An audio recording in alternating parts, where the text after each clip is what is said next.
Welcome. My name is Melanie McNair. I am the Senior Director of Public Programming here at the Center for Fiction. How many of you are visiting us for the first time this evening? Welcome, welcome. Oh, so many of you. So this is our last event of our spring and summer season.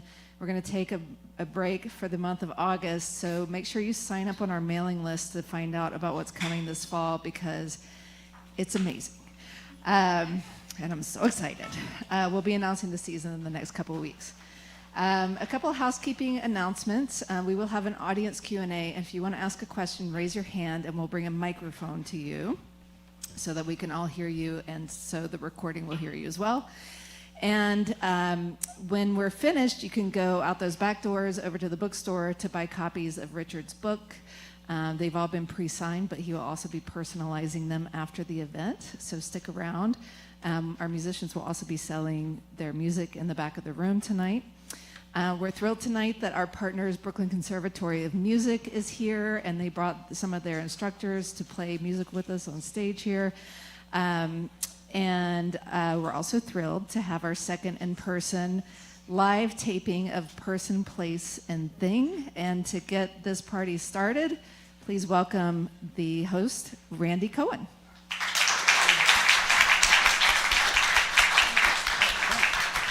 Thank you so much for coming. I just want to take a quick minute to tell you how the thing will work tonight. The thing.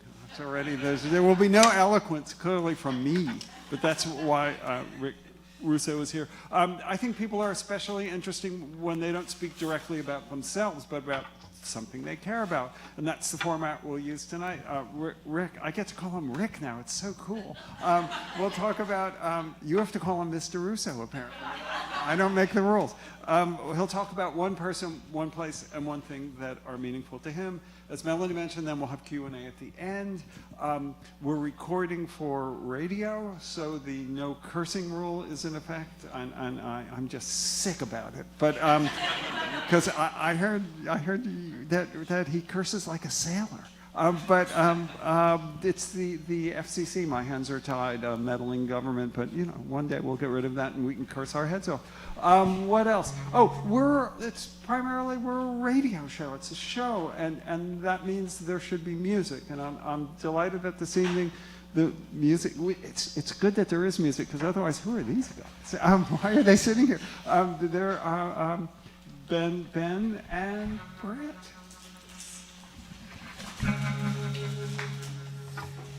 Hello, everyone.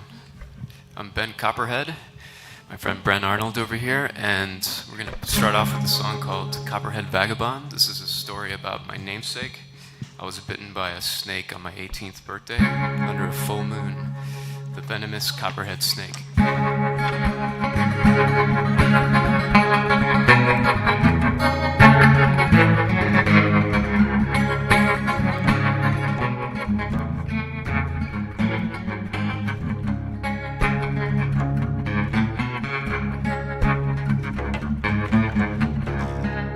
Insert all your comments with color and flair. I need a rainbow of opinion for the trolls in my hair. You sit with your crooked dull swords and pretend I'm like the lone wolf and cub on a journey that never ends. Through the land of the pharaohs where they tremble in fear. Escape the twins from the shining with the wink of a spear.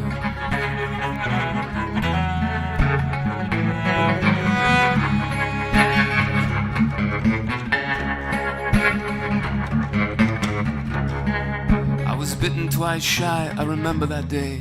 A double strike shot pain into the moon there I lay. When I lifted my feet, I fell into a dream. Never let the visions flee from my memory. Can you feed me now?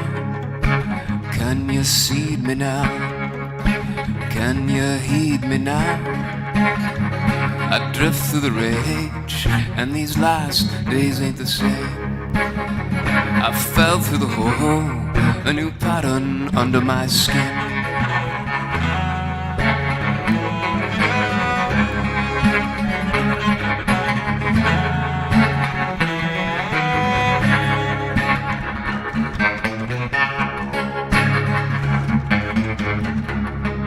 I baked my potatoes in the coals overnight. In the morning I found the remains thrown about. The ravens, they chuckled, had sabotaged my choice. Just crumbles of aluminum in the squeak of their voice. They call me the copperhead vagabond freak. I'm not a man nor a child, but a baby from the creek. I'm shaking my head and I'm trying to forget. Been plagued by the misfits that woke all the dead.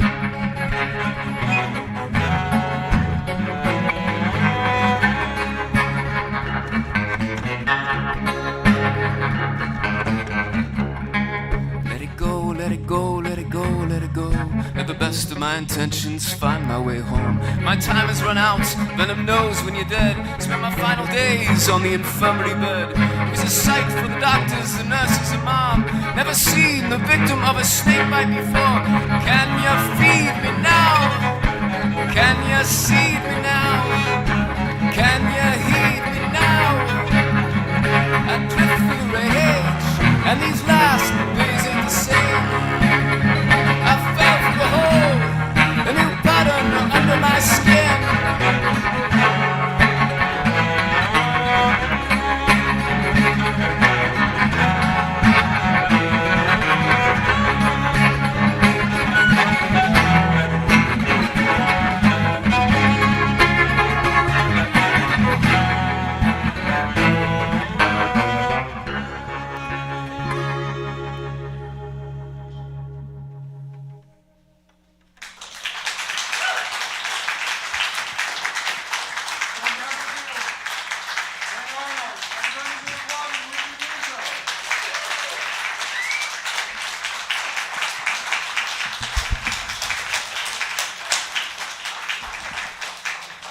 Nice, right? You don't travel with a band ordinarily. I'm seeing the virtue of it. Yeah. Max, do you like where?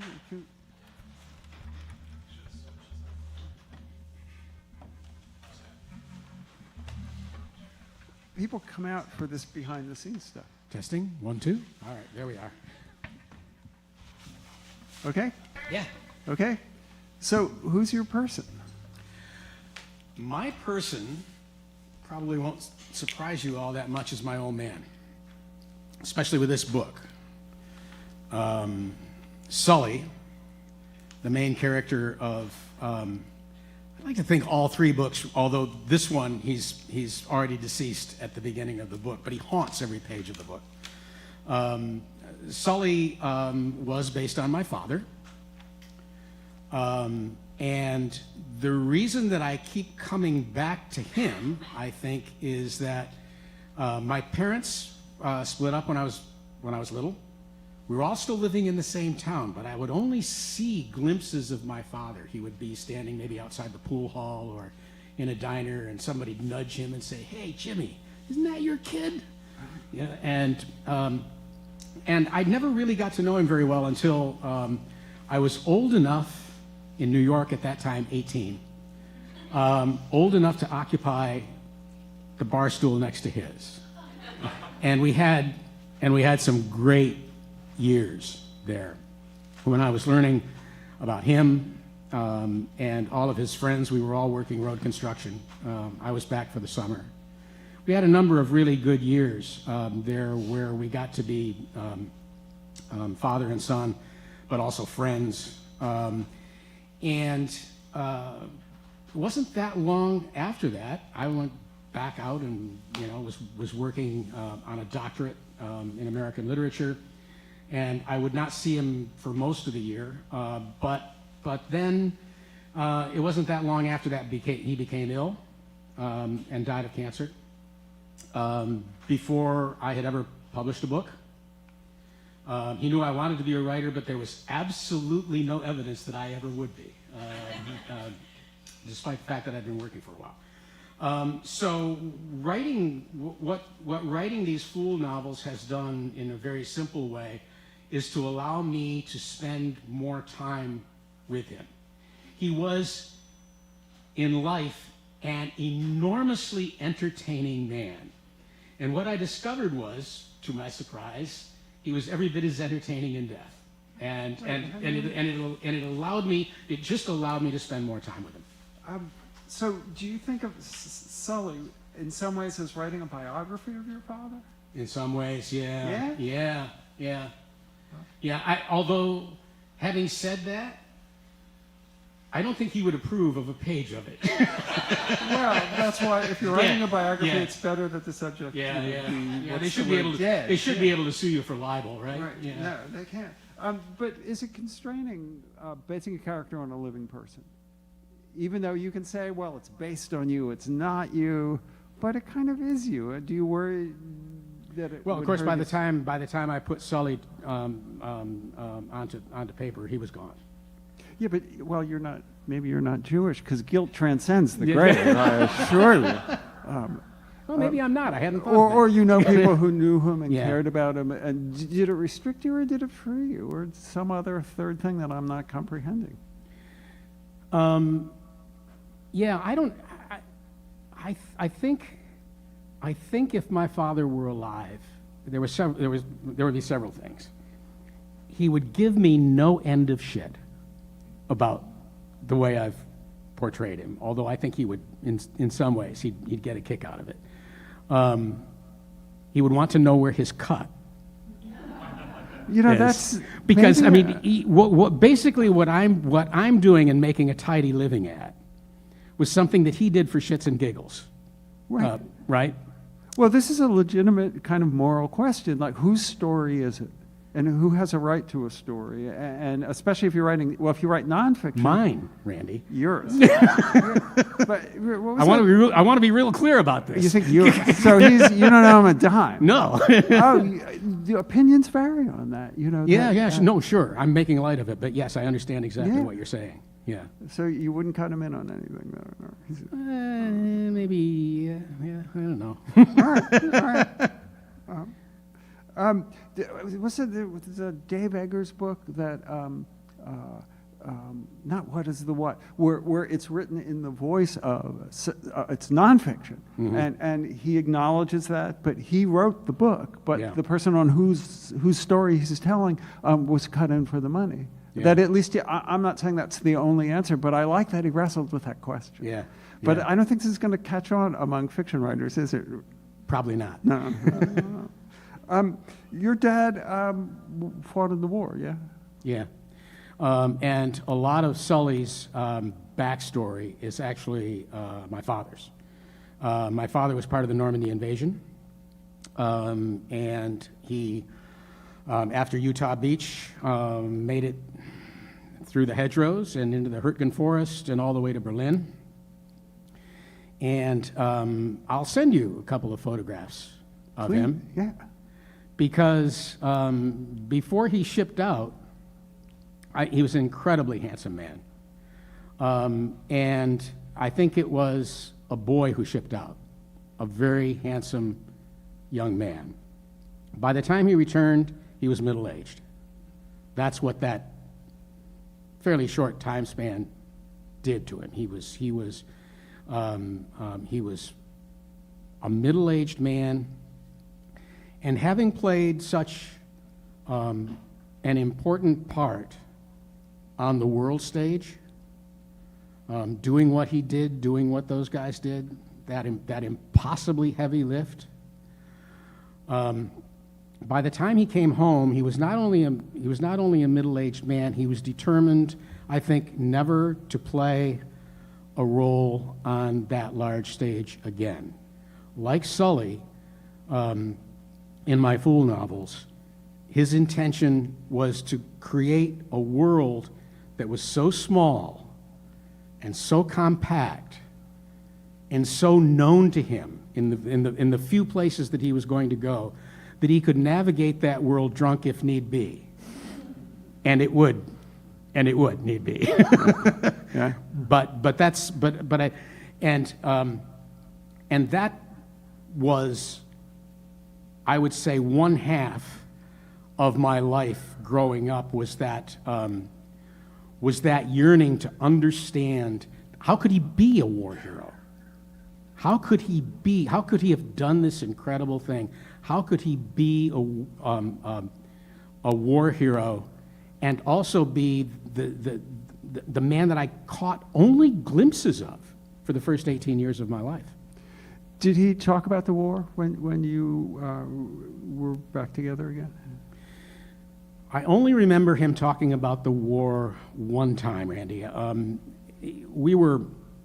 My wife and I were living in Arizona at the time, and we were making the trip back east, and he came out to help me drive the big van. Cool.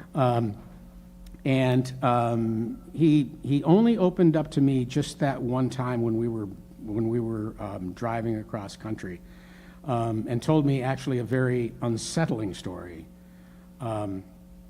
about what it was like pushing so hard against the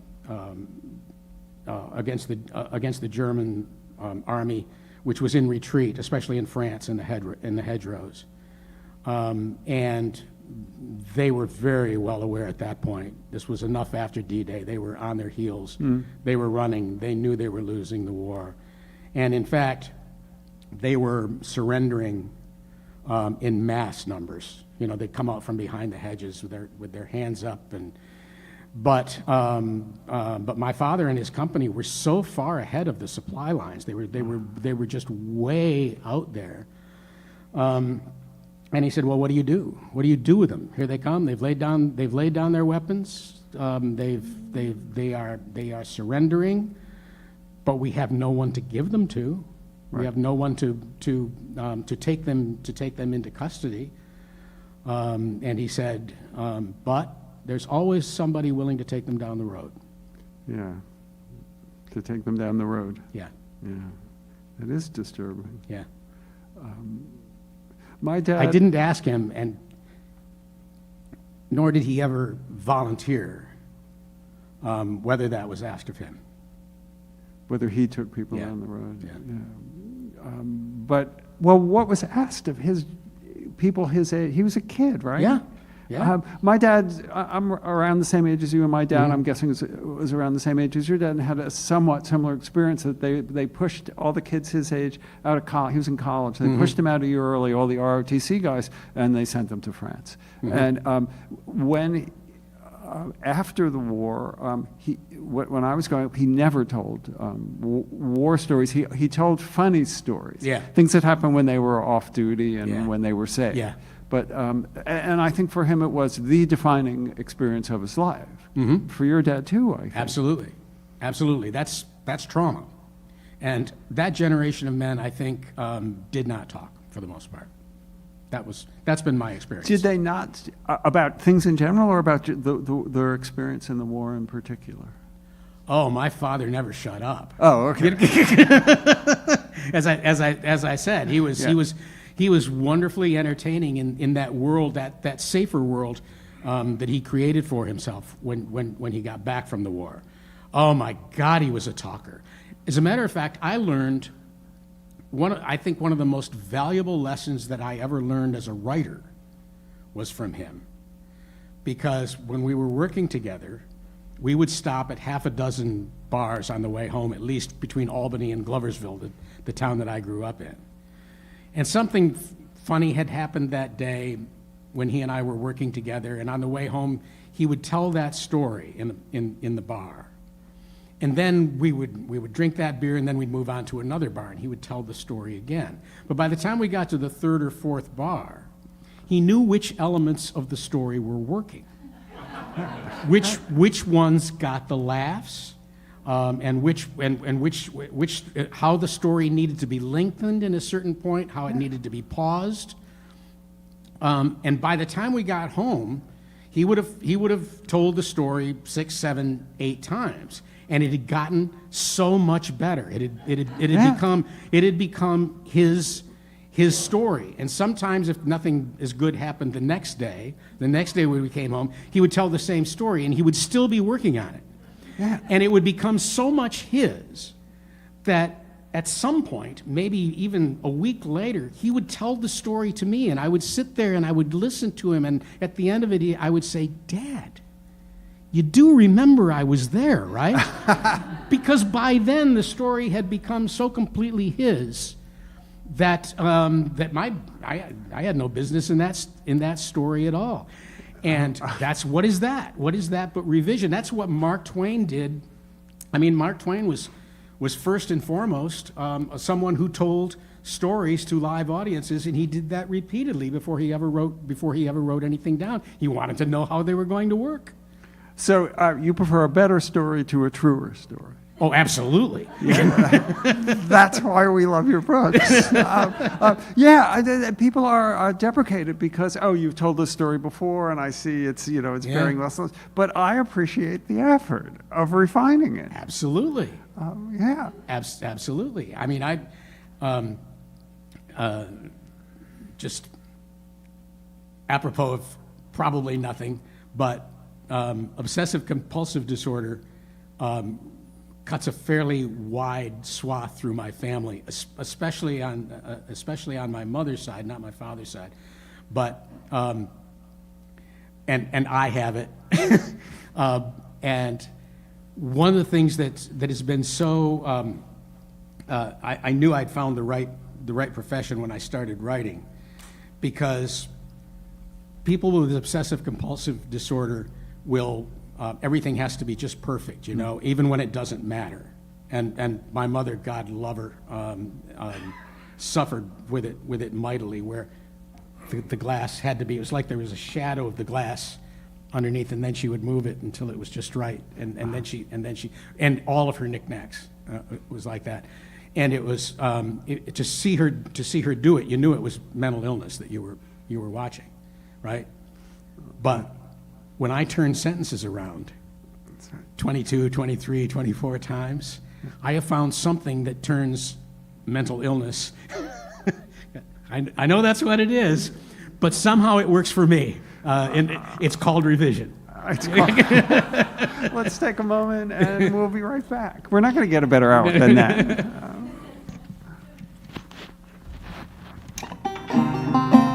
Sounds like editing lyrics for a song or something. It's a great honor to be here. This next one is called We Stand Tall, and it's also on one of my new records called Wailing Iridescence.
Sunken prey, they won't show until the sun slips far below the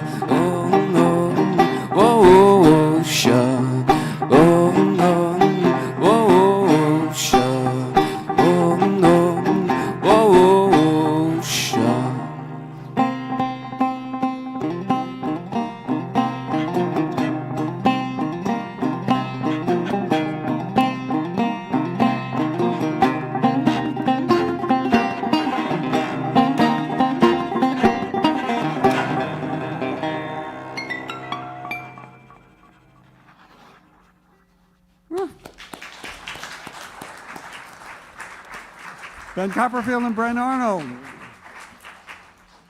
So, where is your place?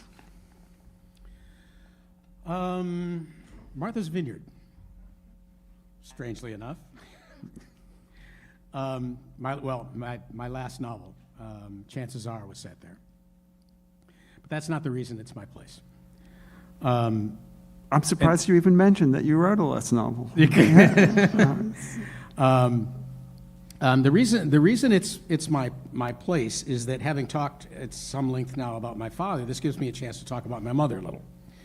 And when I grew up in an upstate New York mill town, very, very poor. My mother worked at General Electric in Schenectady. Most mornings when I woke up, she was already on the road to her job, and she got back late. I would have already had dinner with my grandparents at that point. And we lived on a very in a very modest neighborhood, modest street in this mill town. Fortunate in a way, because we were kind of back from the creek that ran through the center of the town, where all the tanneries and the glove shops poured all their carcinogens. And it's still a cancer center there. But the poorest people, in the most recent immigrants, for the most part, just lived really close to the stream, and those of us who were a little bit better off, who'd been in the country a little bit longer, tended to be a little bit farther away from the stream. And of course, the people who had any real money were upstream, well upstream. But my mother, by working in Schenectady, she was one of the first computer operators there, actually. I have pictures of her running the big mainframe computer that engineers came from all over the United States to run programs. It's probably about a hundredth of the power of anyone's iPad. but then it was really something. And my mother had a very different notion of what life was going to be like after the war than my father did. And she had a sense of America that was going to open up. And what she wanted me to know was that there were places other than this town. My grandfather was a glove cutter. Most of the other people who lived in town worked in the tanneries or the glove shops or something that was basically a one-industry town. And as I said, very poor. And what my mother wanted was for me to understand that there was a larger world out there, and some of it was astonishingly beautiful. And so I think I was around 11 years old. She'd been saving up, bagging her lunch every day, for all of those years that she was going to GE. She would save up, and one year she saved up enough for us to go to Martha's Vineyard for a full week. Whoa. Yeah. And this is before the Obamas were there. Yeah. Yeah. It was. Yes. It was. It wasn't the island then that it is now, but of course it was absolutely stunningly beautiful. And I can still remember the feeling coming in on the ferry of what looked to me like an absolutely magical place. I still had some sort of idea in my head that islands, when you look at them on a map, they look like they're floating, because they're not. Yeah. You know, I had some sense that when I got off the ferry, the ground beneath my feet would not be as solid, and I was just so delighted with everything about that place, and I never forgot it. Although I didn't get to go back until I was married. And strangely enough, because we were living in Arizona then, my wife and I, and I said, I want to show you someplace. And I think that was one of those years I was, again, working back with my father. But my wife, or might have been my fiance then, came out to visit for a few days, and we went to the island, and she was as completely enraptured with it as I was. And when we had children, then we started making it a habit every year. We never stayed long. Tried to avoid August because, and we kind of made at least part-time islanders of our children, and now we have grandchildren, and we're doing pretty much the same thing with them. And my mother's, and because we didn't know exactly what the future was going to hold for us when my mother became ill, we didn't exactly know, and she lived with us all those years. She was either living with us or nearby when my daughters were growing up. And when she became ill, and we knew that the days were short, we asked her. She'd been trying all her life to get out of Gloversville. We knew that wasn't where she was going to want to be. And we kind of all got together and thought, you know what? If this is going to be a place we're going to visit, really the only place would be the island. And so we scattered her ashes there. And of course, so it's the one place that we knew we would always come to. What I find fascinating about it now, even as I'm telling this story, and I'm taking myself back to that time, is that this was part of the of the marital tug of war that separated my parents even before I was born. They just had different visions of the future and of America. My mother really believed in an America where, after the war, all the country clubs would all open to people like would all open to people like her, and that America, having done this incredible thing, winning this war, that the country was going to change and it was going to have all sorts of opportunities. And for her, the principal opportunity that she wanted me to grasp was education, and there was never any question about it. That's what was going to happen, and she made sure that it did. But of course, the world didn't open up the way that she hoped it would and expected it to. And what was left after all of that was this tremendous tug of war with me in the center, with questions like, what is my hometown, and what does it mean to me? What does America mean to me? Especially not so much my America as the America of my parents, and what they expected that to be after the war. And I think my mother's life ended in a kind of defeat, in the sense that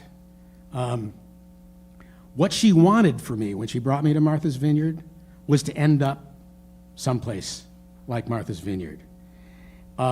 She didn't want me to be a writer. She wanted me to be an English professor, which was the first thing that what it looked like what I was going to do. She really didn't. She didn't want me to take the chance on being a writer. Didn't want me to be a writer, and I think the thing that was so difficult for her to understand when I did become a writer, and I started writing these books set in upstate New York, in the very place that she was trying to get me to escape from. And she was alive still when I was writing Bridge of Sighs. So I had already won awards as a writer. I had become a successful writer. But sometimes she would, even when a book was doing very well, she would get a rueful look on her face and say, do you think someday you'll ever write a novel about people with clean fingernails? Well, it does seem kind of interesting that when she wanted to introduce you to that world and to make your world bigger, she didn't pick a place like, oh, well, we want to get you to London, we want to get you to Paris, where it's kind of culturally and intellectually rich. She took you to somewhere that was just like physically incredibly beautiful. Well, of course, London or Paris would have been a day in London, or Paris. That was.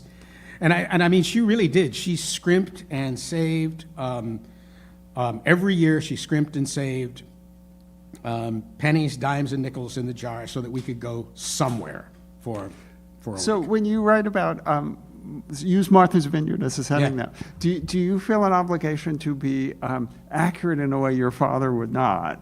That when you're using a real place, because like in the Fool books, Schuyler Springs, it has a racetrack, but it's not exactly Saratoga Springs. It's a Right. fictional place that Right. you've made up. Right. But if you call it Martha's Vineyard, do you feel you have to be, can you add a street? Can you add a hill? Interestingly enough, when the book came out, there were people on the island who said, no, when you leave that place and you're going someplace, you have to take a right, not a left. Yeah. Please, please, please. Oh, okay, good. No, I didn't really worry about anything like that. The thing that was telling for me about that particular novel was, even though this is a place that I love, my wife and I can continue to visit. I cannot imagine that we would, when I'm finished with this book tour, that's where we will be headed. But when it came time to write about it, the lens that I used to look at the island was the lens of 3 scholarship kids who, just by the luck of the draw, get into this 4-year liberal arts college in Connecticut. I kind of, in the back of my mind, had Connecticut College. But all 3 of these boys, Lincoln and Teddy and Mickey, none of them come from money. They have all managed somehow or other to get scholarships to go to this school, and they have only gone to this island twice. Once when they were young men, and now when they're old men. They're in their late 60s, as I was when I wrote the book. But we're seeing that magical island, which is so full in the summer season of very, very rich people. Those Obamas again, ruining it for us mortals. But even there, the important thing to me was to see this island through the eyes of somebody whose only knowledge of money is to understand that if you're not very careful, it will go away. Both my wife and I grew up in families that had exactly the same expression in it, and that is money talks. It says goodbye. Hey, there's I know it's a bit of a set piece, but there's an Ivanka Trump story that connects to you and Martha's Vineyard. I can instill incredible jealousy with my writer friends. They come over to the condo where my wife and I live now, because when Empire Falls came out, one of her friends, she's not a friend anymore because she's written about this, but one of her friends at one point gave Ivanka a copy of Empire Falls, which Ivanka returned the next day saying, "This is a book about poor people." Why would I want to read a book about poor people, right? Well, I had that made into a poster. And, there's probably more of these things that there should be in the condo where my wife and I live, but a couple of movies have been made from my books, and I have movie posters and stuff like that. But when my writer friends come in and they see that blurb from Ivanka Trump insulting Empire Falls, you could tell if they could rob the place of anything that would, or get a blurb like that for one of their books, boy, would they want it. I should say so. And again, we're not going to get a better out than that. Let's take a moment. We'll be right back. Thank you.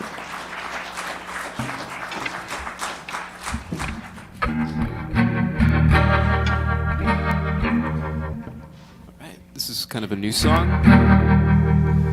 Goes out to, inspired by the Ring of Brodgar, which is out on Orkney, the island north of Scotland. It's a great stone circle, Neolithic place. And the pigeons, the ubiquitous pigeons.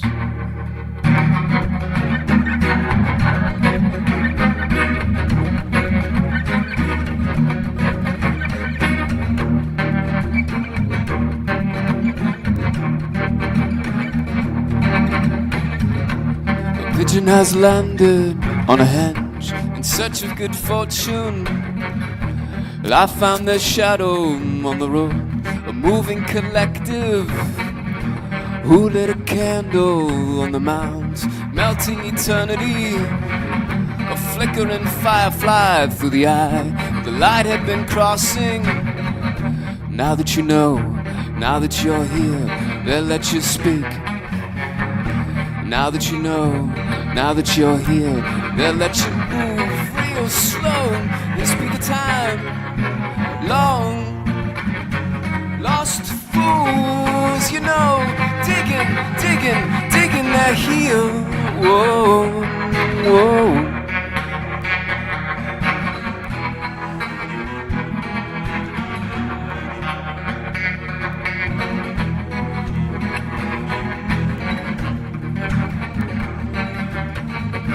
Rain is collected on a henge, puddles reflecting, passing the patches the wind. The ancient is crapping, who lit a candle on the mounds, melting eternity. When will the people here in town move like the pigeons? Now that you know, now that you're here, they'll let you speak. Now that you know, now that you're here, they'll let you move real slow. Oh, when the cold hearts that broke down, wake it, wake it, wake it, feel here. Whoa, whoa.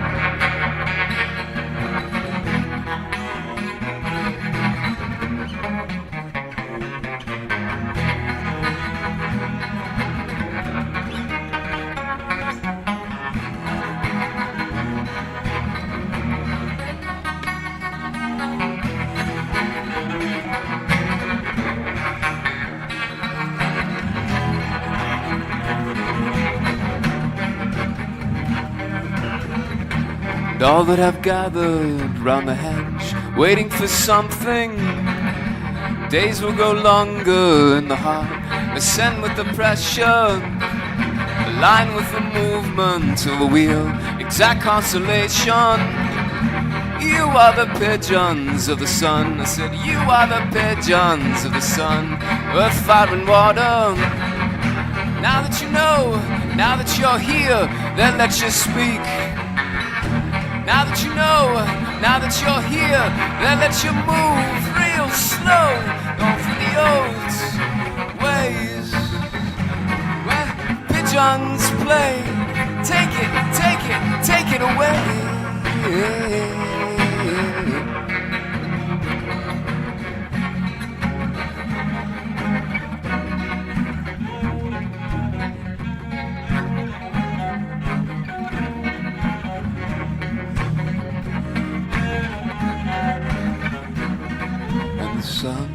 As the fire and the earth, as the water and the stones, as the lichen and the pigeons, as the winds, oh, the sun, as the fire and the earth, as the water and the stones, as the lichen and the pigeons, as the wind, oh.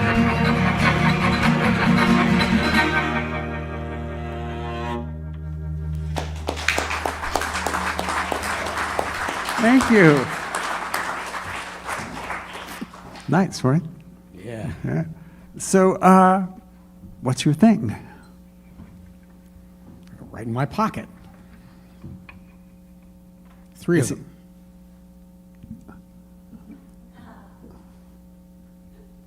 One is a Pilot Precise V5 pen. One is, ooh, I love this one. This is an Artline 2000 fine point pen. And this is a Sharpie fine point pen. And you'll notice that they're all green. And thereby hangs the tale. I did notice they were all green. So, Recently, a writer friend of mine also a screenwriter, and I dabble in that a little, as some of you may know. So we're both members of the WGA. Me too. Yep. And so we got on this bus that you can take in Portland. It's called the Plus Bus. I don't know what the Plus is, but it's, well, actually, they take out one of the middle seats, and they don't allow you to use cell phones. And it's a 6-hour journey for the most part. This is utopian. Yeah, it is. They don't allow cell phones, and so it's a really good place to work. And so rather than get on a plane and come down here, we got on the bus and came down in order to join the picket line here for a few days. But of course, 6 hours, we had plenty of opportunity to work. I was working on something, and Ron was working on something. But he was working on his laptop. And he among other, one of the things that he does when he's between projects is works as a freelance editor for writers who need that kind of maybe polish on a last draft, or maybe something earlier than that even. But so here's Ron banging away on his laptop, and here I am next to him with one of my green pens, editing either something of my own or something of somebody else's. And I'm kind of annoyed because when the bus it's fairly stable, but every now and then the bus will rock a little bit, and my green pen will go up the page a little bit. Which never happened to him, but I was astonished that he would be able to edit that way. And I asked him about it at some point, and he said, "Well, I can't read my writing." And he's just enough younger than I am that he never did. I mean, his longhand,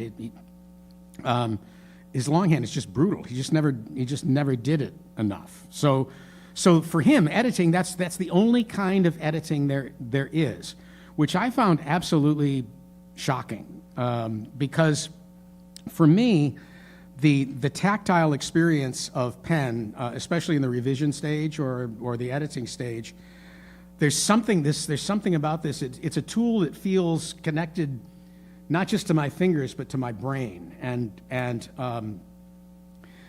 not having that, I just can't imagine not having a pen. And I love green because, as we all know, I mean, nobody likes to be edited in red. It just has such a pejorative context. Well, to red pencil Yeah. something, that's a euphemism for censoring. That's right? yes, Yeah. yeah, absolutely. And so I've gone with Blue pencil, that's editing. What's that? To blue pencil, that's that's a euphemism for editing. Yeah. And blue movie is a whole other thing. Yeah. But green, why green though? It may have something to do with the fact that my editor of many years, Gary Fiskajohn, always worked in green pencil, and I would follow his spider webs down the page. And Gary, I don't think Gary ever left a sentence of mine over like probably 12 books, ever left a sentence of mine unedited. so there were these spider webs that would. You'd follow it down to the bottom of the page, and it would go over to the end of the page, and you'd turn the page, and it would go along the bottom of that page.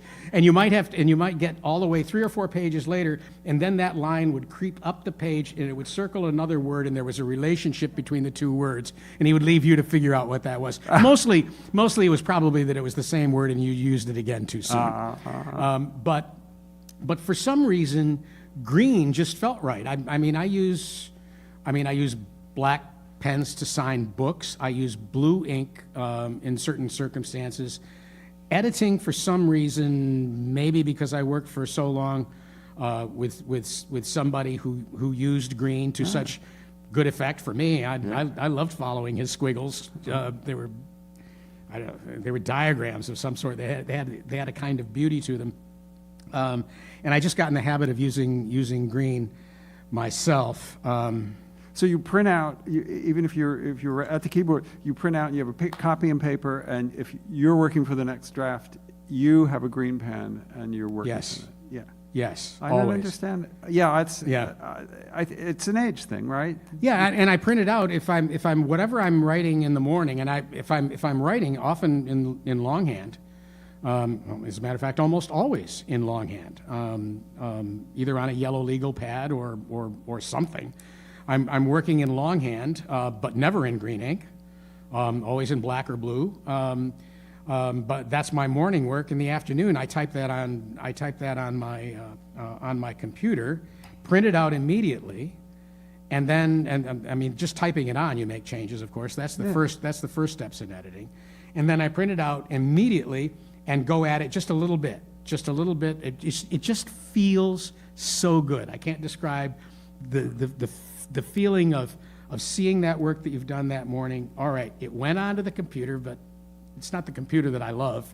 It's the page, and it's the feeling of the ink flowing over it, and it's very tactile. Your affection and appreciation for Gary Fisketjon makes me want to ask you: should editors receive a credit? Should there be a page in a book, like where most of the time you'll read a novel that you love, and an editor may have contributed a great deal to it, and the author's quite happy to acknowledge that. But an editor's name never appears on the cover. There's not a page like a credits page akin to the credits in a movie. Yeah. Should editors get a written credit routinely? Yeah. Well, my editor now, Jordan Pavlin's here. Jordan, what do you think? Well, of course, Jordan thinks it, but as a writer, as a reader, I think it too. Like, I like to know who contributed to the book. It doesn't take anything away from the No, writer. of course not. Any more than if you're making a movie, crediting all the people Right. who had something to do with that. Yeah. So we can. You're a big deal. We could make this happen. You can make this happen. That, like, it's happening for translators now who weren't routinely on the cover, and now they are. Right, Jordan? The translators always get a credit on the cover now. Yeah. And you can do this for editors. You'll be That's like a god to them. That's right.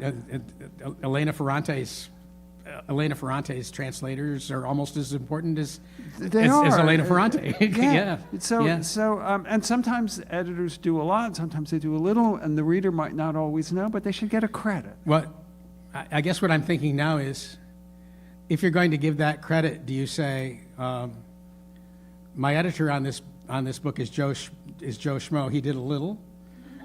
Or do you say, my editor is Joe Schmo, he did a lot? Or do you say, my editor is Joe Schmo, and this book bears no resemblance to the manuscript that I turned into it? I leave that to you and your copies. You'll work out the details with Jordan. But I think this should be done. If do it for translators, we should do it for editors. Because did you see that movie, Turn Every Page? About Bob Gottlieb and Robert Caro. That was. I have not seen that yet. Yeah. You're really going to like it because it's about an editor's relationship to a writer, and there are a lot of movies that are about that. Oddly enough, you'd think. I think you'll get a kick out of that. Well, one of the reasons for that is that publishing has always been so fluid.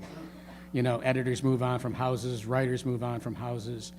One of the great joys and benefits of my long writing career is that I have had only one literary agency represent me for that entire time. I've only had one publisher. I've only had 3 editors during that period of time, which has allowed me to concentrate on the work in a way that writers who are less fortunate, who have either left their publisher or their editor has left their publisher, or they've their agent has dropped them, or they've dropped their agent. Any of these things can happen and often do. And the result is a kind of instability that I have never suffered. I've always felt the ground very firmly beneath my feet with my not only my editor but my publicist at Knopf lo these many years. All those people that I have been working with for so long have allowed me to concentrate on the books and not worry about the things that can devil and torment writers. You're a very lucky man. Yeah. Because of your affection for these pens, have you ever been asked to endorse one? Well, that would be interesting. I'd love to endorse. This might be my favorite in the sense that I think I really like it the best. The Pilot, the Precise V. The problem is it goes crazy on airplanes. You have to be really careful. You'll find you'll find you'll after you've been on a trip, you'll take it out the next day, and you'll write a couple sentences, and you'll look down at your hand, and it's just dripping all the way down to Right. your It's palm. not airplane safe, but Pilot, I also like the, Yeah, it's the yeah, Razor Point, yeah, the Pilot yeah. Razor Point, the 5mm Yeah, yeah, one. yeah. I like that pen a lot too. Yeah, yeah. These are very personal things. Yeah, yeah, yeah, So it's yeah, just I yeah. feel like Yeah. I'm a better writer already just because we like the same pen. Yeah. But Pilot, a fine company, we Yeah. both agree. They make an airplane safe pen, and I brought you one. Oh, it's my the God, look Pilot at that. G2. You can carry that in an airplane; it will not explode. All right, but now I have to see how it. I have to I see know, you now- might not like I have how to it see, I feels have to on a- see how it feels. And- now. and I Just- wouldn't take offense. Is the magic there? Yeah, well, I I'll know. have to try it. It's strictly personal, and I could give you a piece of paper, but you might like to do this in private. I think definitely. Yeah, You- yeah. But let me know. But thank you. I will. I hope so. I hope you like it. You know, Hemingway did endorse a pen. Did he? endorsed the Parker 51. They paid him. They paid him money for it. He endorsed two things: the Parker. Is that that would have been a ball or A fountain pen. A fountain pen, right? Yeah, right. he endorsed that, and he endorsed Ballantine Ale. Uh-huh. And I think again, you have barroom experience. You could endorse both. This would be great. All those passages written about the Iron Horse. Yeah. Yeah. It seems madness that no one's asked you to endorse a pen. Well, it would not be a fountain pen as much as I love them because No, I the just Pilot. shatter the nibs on those things. I just grip them so tightly and yeah. Again, it's a very personal thing. right. Hemingway apparently was a very tender Well, man. if you can find all I can say is, Randy, if you can find an endorsement deal for me, No, I know. you just send it right on. I'll pass it along if I hear anything. Hey, you'll take a few questions from Sure, the audience. sure. Before we do, join me once again in thanking Ben Copperfield and Brent Arnold. Thank you, guys. Someone will pass among you with a microphone. Good evening. Hi. Two of my favorite actors ever are Paul Newman and Philip Seymour Hoffman, and they also happen to have appeared in both the adaptation of Empire Falls and Nobody's Fool. Right. So I'm wondering if you had any thoughts first on your interactions with them, but also in how they brought your characters to life. I'd love to share that with you, actually, and thank you for asking the question. One of the things that I learned when I came back to Everybody's Fool, to write Everybody's Fool, and now Somebody's Fool, is that when I wrote Nobody's Fool, I felt like I had full custody of the character of Sully. By the time the filming of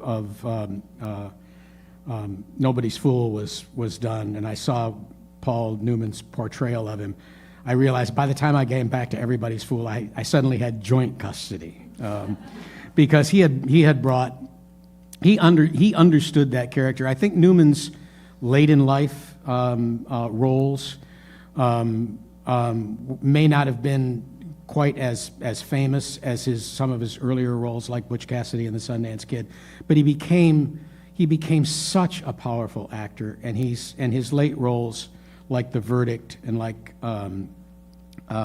Nobody's Fool, he tapped into some inner pain and vulnerability that I thought was very special late in life. And my God, in Empire Falls, as Max, he stole every scene. He stole every scene he was in. And we worked on several other projects together. And one of the reasons to keep writing these Fool books, of course, was to enjoy the company of my father, but also these other characters in the book, but also to enjoy the memories of Paul. That was a very important collaboration over a number of years, and he captured Sully's spirit, right? It was a beautiful thing to watch. Philip, I didn't know as well. When they were shooting Empire Falls, my gift to the director, Fred Skepsey, was to stay off the set because they were all movie actors, or most of them were anyway, movie actors, and they were shooting on a TV schedule, which you may know is tighter. They have to get a lot more done in any given day. And actors have been known to lobby writers for more lines for themselves and fewer lines for some of their colleagues. So it's never a great idea, I think, to have the writer on a set for an extended period of time. So that was my gift to them. But one of the things that I didn't know about Philip was that when they were shooting Empire Falls, Philip was the person who always, I mean, there was a big cast there, and there was a large crew, and it was despite the fact that it was for TV, it was a fairly long shoot because it was, you know, a miniseries, much longer than a regular, hour and a half or hour and 45-minute movie. And Philip was the person who always made sure at the end of the day that if there was something going on that night, that everybody had a ride to get there, and everybody knew that it was going to take place. If it was a party or a dinner, or just somebody said, why don't we all meet at such and such a place, Philip always took it upon himself to make sure that everybody was included in that, which I think is very telling of that human being. And part of the reason we all miss him so much, and I think we kind of intuited something like that about that man. But beyond that, and especially in Everybody's Fool and now in Somebody's Fool, it's first Officer Raymer and then Chief of Police Raymer, and in the third book, there's no more North Bath anymore, so Raymer has just lost his job as Chief of Police. But I have to admit that in writing Everybody's Fool, where Raymer has a much larger role, and then in Somebody's Fool, where he has an even larger role still, I'm channeling Philip Seymour Hoffman in that very small role that he had in Robert Benton's movie of Nobody's Fool. That's who I'm seeing in my head. In every page of these novels where Raymer is in the scene, that's who I'm seeing in my head. And one of the reasons that I love Raymer's character so much is that I sensed in Philip Seymour Hoffman, I think he understood, Raymer is somebody who has been told that he's a fool his entire life, starting with his parents, and most of his teachers. And he does do very foolish things. He's running for police chief, and one of the first things he does is he prints up that little card which he hasn't proofread carefully, which says, "We're not happy until you're not happy." He doesn't catch the second "not."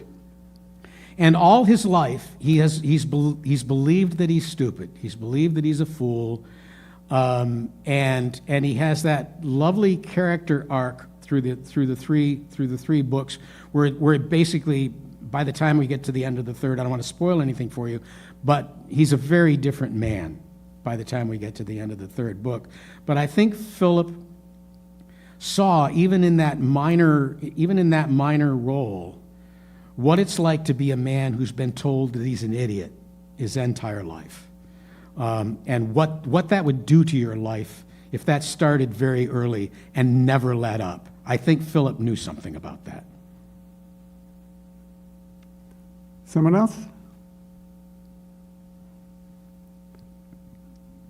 I thought it was kind of cool that you said, I thought you were going to say you heard Philip's voice in your head when you were working on that character, but you said you saw him. I saw him. Yeah. Hi. Hi. I was wondering if you could speak a little bit about the process of writing the final book in a trilogy compared to the first or second. So how are your intentions or expectations for yourself different when you start wrapping up the world and leaving the characters behind in it? Yeah. I absolutely loved writing this book, this third one. There's a little more pressure because you want it to be the return of the king, right? You don't want you don't want it to tail off, obviously. I was so relieved when I saw the headline of the New York Times review, which said Richard Russo has saved his best for last, because I was envisioning another possible headline, which said something like, with somebody's fool, Richard Russo's descent has begun. So I was incredibly relieved to know that, at least in one reviewer's mind, that the third volume of the book was good. Because as a writer, I mean, I'm 74 years old now. I know it takes me twice as long to do half as much. But as a writer, you just, I mean, you use your mind, you use your brain with this, and if you're not quite as capable, if you're not quite as mentally capable as you were when you were 50 or 60, at some point or other, that's going to show. And so there was some anxiety about that, but mostly I think it was just pure joy. And I've always lived kind of day to day and page to page with my books anyway. As long as I'm entertained, as long as I'm having fun, that's just great.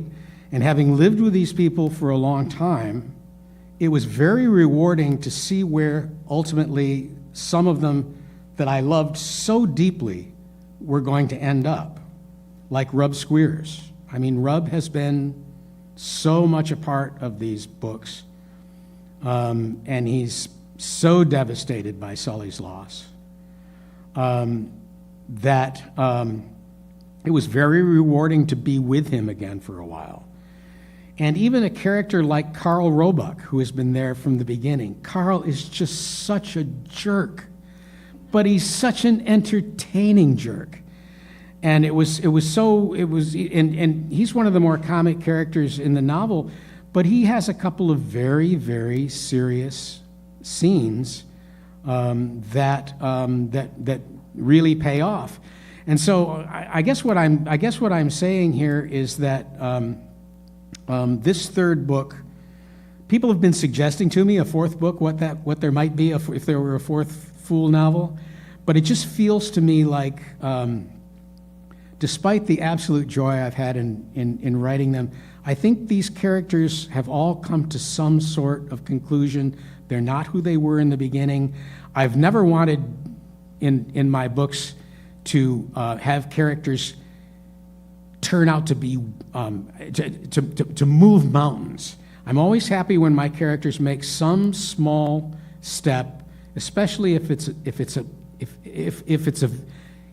even if it's a tiny victory, you know, those little grace moments in a life, in a small life where an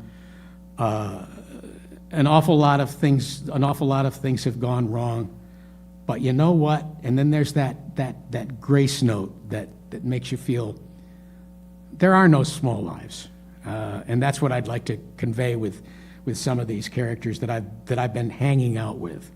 And it was fun to see some of them turn out not that bad.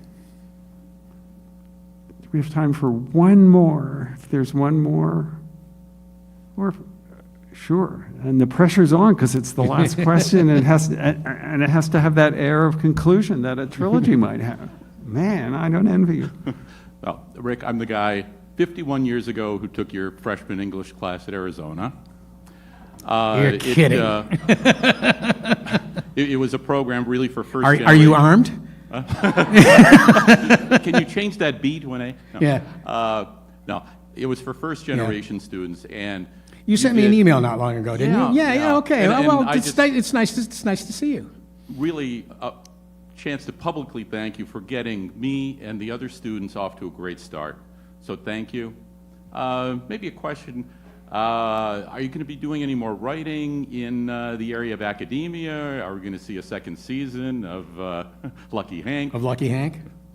I have no idea. I have no idea. What was the first part of your question? Have I done any more writing have I done any more writing in academia? I don't know what's going on with Lucky Hank. A lot of it is going to depend, I think, on the strike.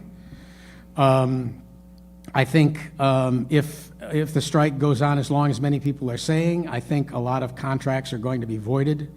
I don't know what the plans are. I haven't heard anything about Lucky Hank being picked up for a second season. And this would be about the time, usually around about the time that you get the last episode of the first season. That's when people start talking about a second season and make decisions about whether it's going to be picked up or not. And I haven't heard anything, but part of that might just be that producers are simply not allowed to talk to writers anymore during this period. So it may be, it may be half a year or more before we find out.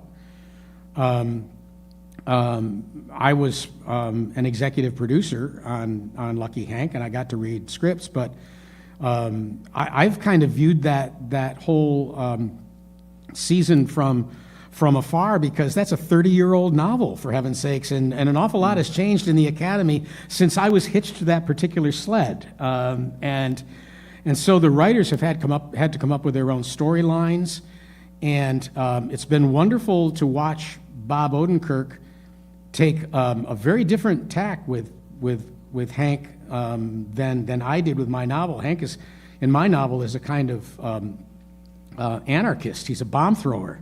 And he never thinks very long or very deeply about anything. He always knows exactly what to do. It's often wrong, but he doesn't care. And Odenkirk is playing a much more tormented man, I think, in his version of Lucky Hank. And I'm mesmerized by what he's doing. I don't necessarily recognize him as my Hank Devereaux, but I didn't expect to. This is a very different project.